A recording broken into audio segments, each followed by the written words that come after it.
Assalamualaikum warahmatullahi wabarakatuh.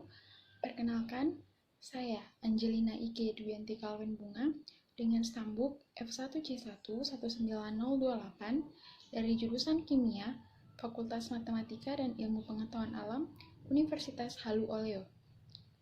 Pada kesempatan kali ini, saya akan menjelaskan mengenai buffer tubuh serta cairan dan elektrolit dalam tubuh. Untuk mempersingkat waktu yang telah ada, mari kita langsung saja kepada materi intinya. Pada presentasi kali ini, saya membaginya menjadi dua materi. Yang pertama yakni buffer tubuh, dan yang kedua yakni cairan serta elektrolit yang ada dalam tubuh manusia. Baik, saya akan menjelaskan terlebih dahulu apa itu definisi buffer. Buffer adalah zat yang dapat mempertahankan pH ketika ditambah sedikit asam atau basa, atau ketika diencerkan. Buffer memiliki dua macam, yakni asam lemah dan garamnya, atau basa lemah dan garamnya. Buffer dalam tubuh manusia adalah darah. Buffer dalam darah adalah jenis buffer yang terdiri dari asam lemah dan garamnya. Asam lemahnya adalah asam karbonat. Dalam hal ini adalah H2CO3 dan garamnya adalah HCO3-. Buffer tersebut dapat mempertahankan pH darah sekitar 7,35 sampai 7,45. Buffer H2CO3 dan HCO3- jika direaksikan, maka reaksinya sebagai berikut. H2CO3 ditambah OH- menjadi HCO3- ditambah H2OHCO3- tambah H+ menjadi H2CO3. Ketika masuk zat asam dalam tubuh, maka yang bertugas menetralisir adalah asam lemah atau asam karbonat.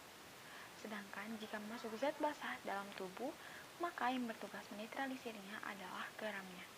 Saya akan menjelaskan materi yang selanjutnya, yakni mengenai sistem buffer.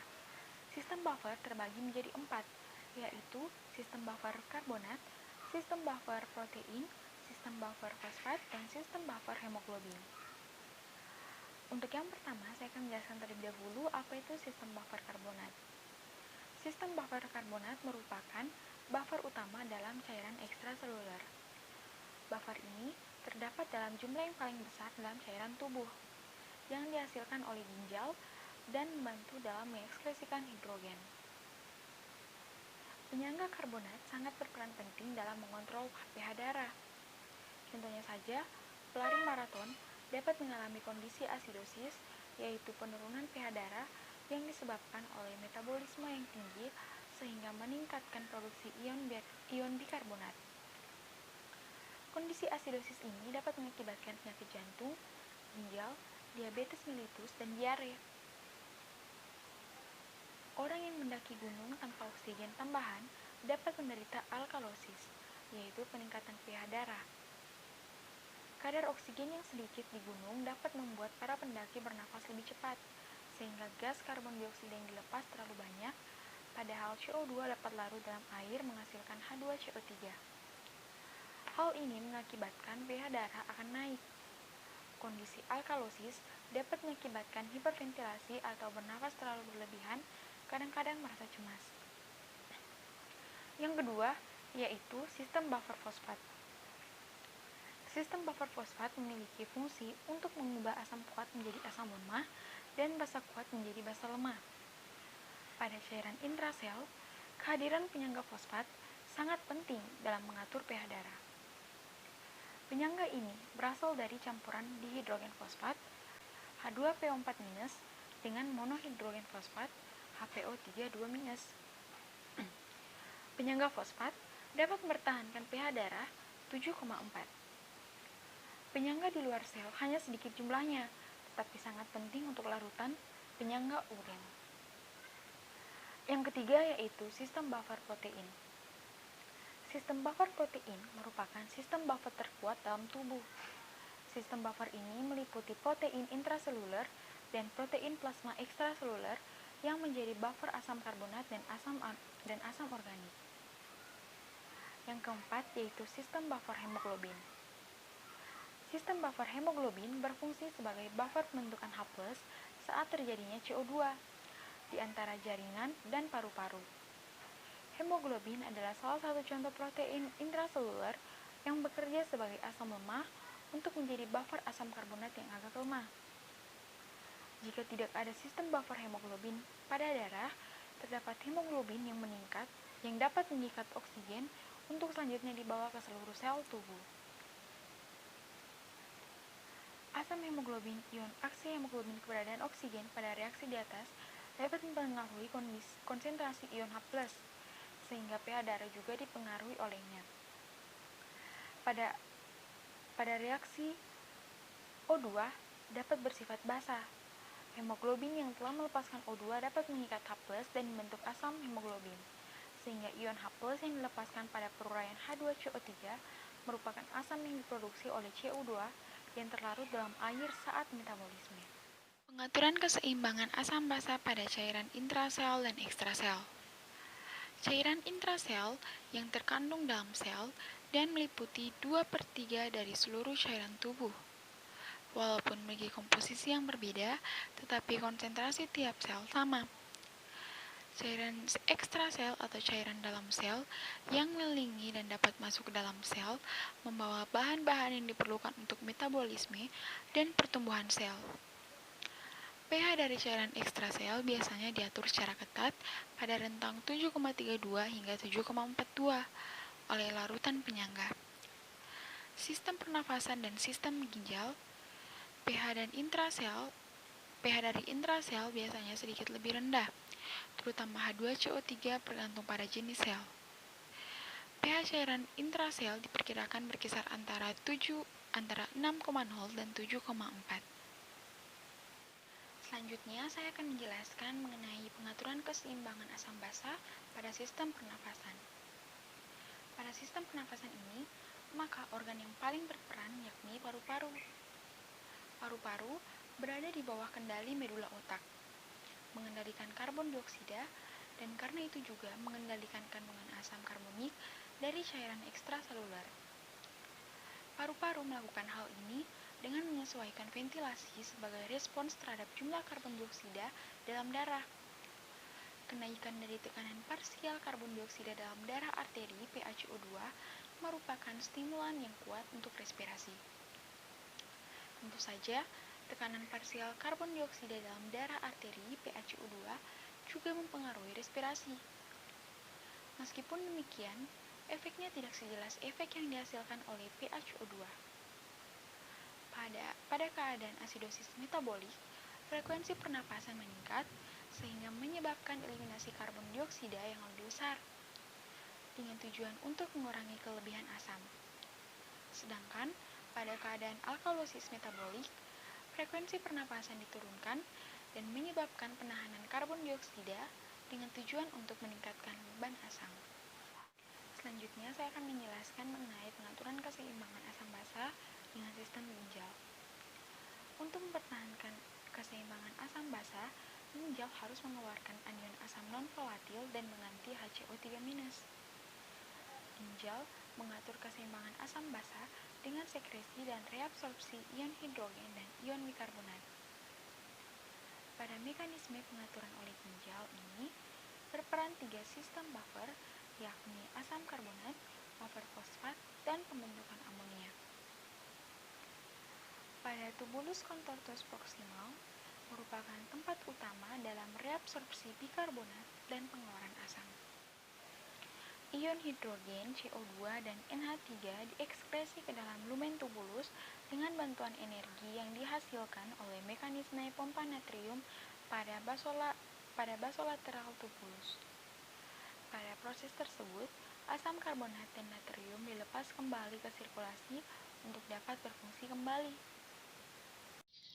Tahukah Anda bahwa sebenarnya dalam darah terdapat sistem penjaga yang membantu supaya pH darah hampir konstan, yaitu 7,4. Ya, sistem penjaga itu merupakan larutan penyangga. Larutan penyangga adalah larutan yang mampu mempertahankan derajat keasaman pH pada saat asam atau basa dimasukkan dalam suatu larutan.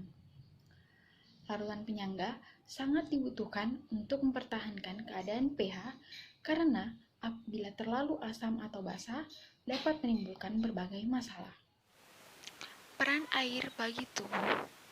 Peran air bagi tubuh terbagi menjadi 5, yakni yang pertama menjaga suhu tubuh, yang kedua menjaga fungsi organ dan jaringan dalam tubuh, dan yang ketiga pelumas sendi, keempat bawa oksigen ke seluruh jaringan tubuh, dan yang kelima yakni sebagai pembentuk sel dan cairan tubuh.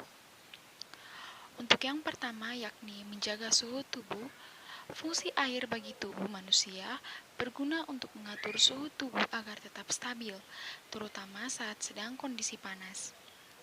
Yang kedua, yakni menjaga fungsi organ dan jaringan dalam tubuh. Beragam sel di dalam tubuh manusia semuanya adalah air, maka sangat penting untuk menjaga asupan air agar selalu tercukupi. Yang ketiga, yakni pelumas sendi. Fungsi air bagi tubuh manusia juga untuk melumasi bagian-bagian sendi agar sendi tersebut berfungsi optimal dan normal. Perlu air ketika tubuh kekurangan air, maka kerja dari sendi tidak nyaman, terutama saat digunakan untuk bergerak. Yang keempat yakni bawa oksigen ke seluruh jaringan tubuh. Apabila kekurangan asupan cairan, maka proses transfer oksigen bisa sangat terhambat. Maka sangat tidak heran apabila banyak orang mengalami pusing ketika dehidrasi. Yang kelima yakni sebagai pembentuk sel. Air merupakan salah satu komponen utama dari sel selain lemak yang terdapat sekitar 70-85% kandungan air pada sel. Sedangkan lemak memiliki persentase kurang dari 10%. Tidak hanya menjadi komponen utama dari sel, air juga salah satu komponen utama darah yang mengandung 82% air. Untuk mineral mikro, yang pertama yakni zat besi. Zat besi merupakan mineral penting dalam pembentukan protein khusus yang disebut hemoglobin dan mioglobin. Hemoglobin berfungsi mengikat oksigen pada sel darah merah, sedangkan mioglobin mengikat oksigen pada sel otot. Kemudian yang ketujuh, zinc. Zinc berperan untuk mengolah karbohidrat, protein, dan lemak dari makanan. Selain itu, zinc juga berperan dalam pembentukan sel dalam tubuh dan enzim serta proses penyembuhan luka. Yang ketiga yakni mangan. Mangan membantu pembentukan enzim, jaringan ikat, tulang, hormon seks, dan protein pembeku darah. Mineral ini juga membantu proses penyerapan kalsium, pengaturan gula, serta pengaktifan enzim-enzim. Yang keempat yakni yodium. Yodium berperan dalam pembentukan hormon tiroid, pembentukan fisik dan psikis, serta pengaturan suhu tubuh, juga menjaga kesehatan jaringan saraf dan otot. Dan yang terakhir yakni selenium. Selenium merupakan mineral spesial karena memiliki efek antioksidan sehingga dia kini berperan dalam perlindungan sel-sel tubuh. Selenium juga diperlukan untuk memproduksi protein spesifik yang disebut enzim antioksidan. Untuk mineral mikro, yang pertama yakni zat besi. Zat besi merupakan mineral penting dalam pembentukan protein khusus yang disebut hemoglobin dan mioglobin. Hemoglobin berfungsi mengikat oksigen pada sel darah merah, sedangkan mioglobin mengikat oksigen pada sel otot. Kemudian yang ketujuh, zinc. Zinc berperan untuk mengolah karbohidrat, protein, dan lemak dari makanan. Selain itu, zinc juga berperan dalam pembentukan sel dalam tubuh dan enzim serta proses penyembuhan luka. Yang ketiga yakni mangan. Mangan membantu pembentukan enzim, jaringan ikat, tulang, hormon seks, dan protein pembeku darah. Mineral ini juga membantu proses penyerapan kalsium, pengaturan gula, serta pengaktifan enzim-enzim. Yang keempat yakni yodium. Yodium berperan dalam pembentukan hormon tiroid, pembentukan fisik dan psikis, serta pengaturan suhu tubuh, juga menjaga kesehatan jaringan saraf dan otot. Dan yang terakhir yakni selenium. Selenium merupakan mineral spesial karena memiliki efek antioksidan sehingga dia kini berperan dalam perlindungan sel-sel tubuh. Selenium juga diperlukan untuk memproduksi protein spesifik yang disebut enzim antioksidan. Demikianlah presentasi dari saya mengenai buffer serta cairan dan elektrolit dalam tubuh manusia. Saya ucapkan terima kasih. Wabillahi taufik wal hidayah. Wassalamualaikum warahmatullahi wabarakatuh.